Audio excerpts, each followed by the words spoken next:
Hello guys, my name is Vicious and I'm back again with another crazy episode on the Courage 101 podcast. And just before we get into the video, please go ahead and click the subscribe button if you still haven't subscribed to the channel. And if you're already part of the family, I do appreciate you for subscribing and also being part of the family.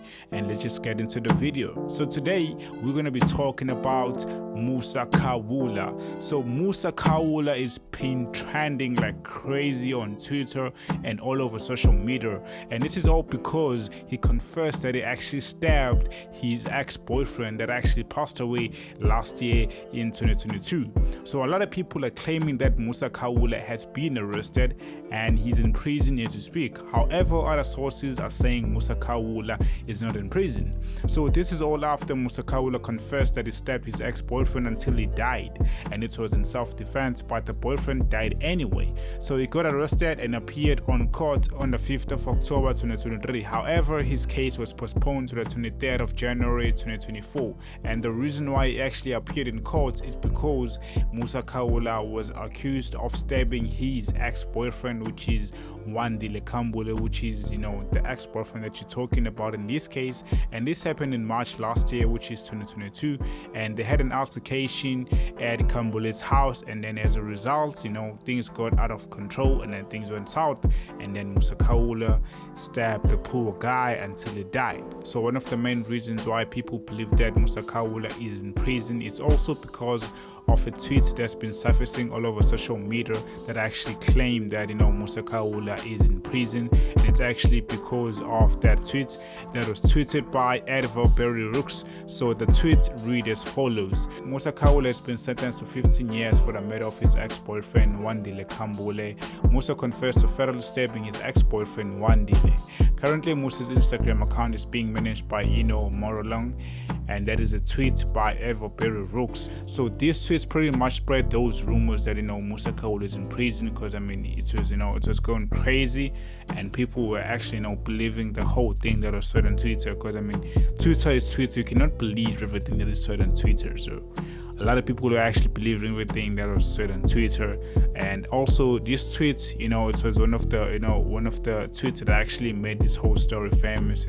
So this tweet pretty much spread these rumors, because we haven't had anything from Musa Khawula. However, tweets like these actually made this whole story trend, because Musa Khawula is actually a person of interest, so tweets like this actually went crazy.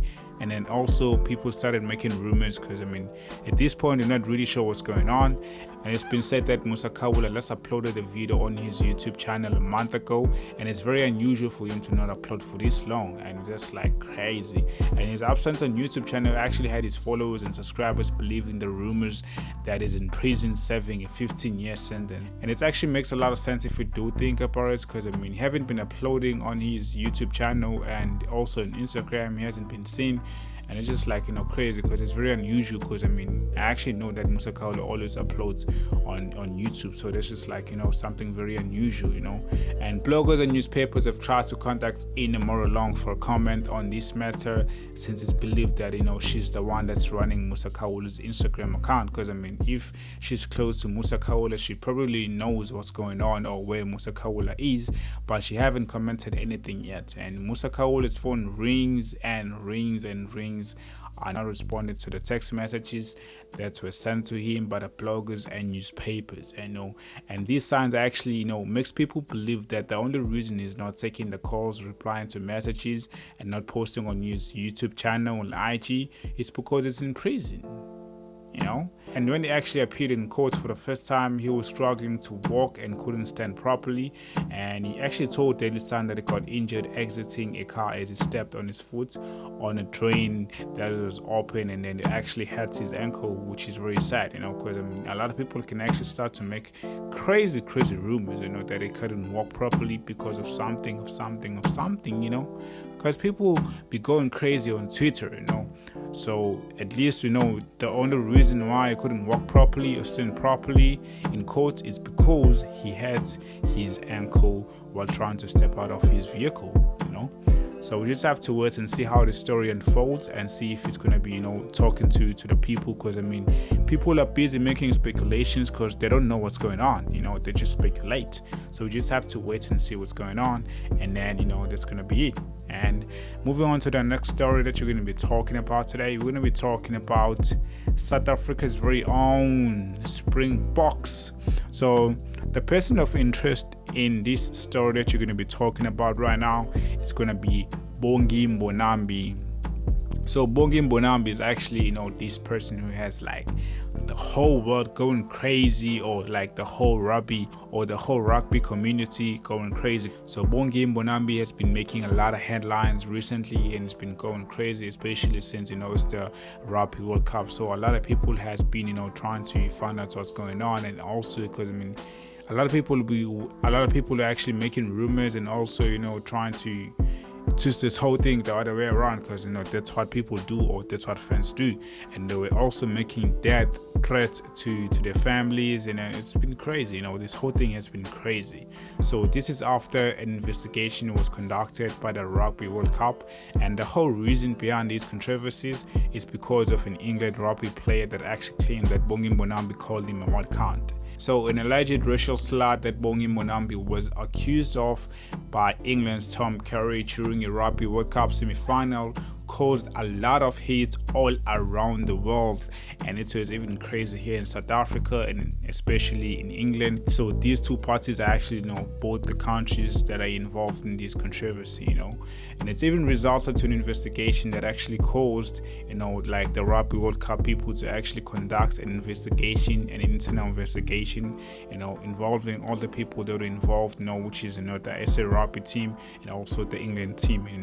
So everyone was actually affected by this whole thing, the Springboks, the whole country, South Africa, because people were actually tweeting about it, posting about it all over social media, and also the stakeholders of the Rugby World Cup. And I wouldn't say much about England, because we were actually worried that these allegations might actually contradict us from playing with the New Zealand on the finals on Saturday. So this whole thing was actually getting a lot of people worried, especially South Africa, And I wouldn't say much about England, because we actually won against them on the semi-final, and not to be biased or anything like that, but a lot of people are actually claiming that they were trying to disqualify the SA Rugby team with these allegations from the Rugby World Cup, since we're going to be playing the final with the New Zealand. So this incident reportedly occurred during the first half of the match, which saw the Springboks clinching a 1-point victory. So Tom Curry, the England flanker, has accused Mbonambi of directing a racial slur at him during the match, a claim that was communicated to the referee apparently, and there's actually a clip that actually proves that, but the clip only proves that Tom Curry actually told the referee about what he actually allegedly or accused a rugby player, which is Mbonambi, of, that he was calling him a white cunt. What do I do? Nothing, please.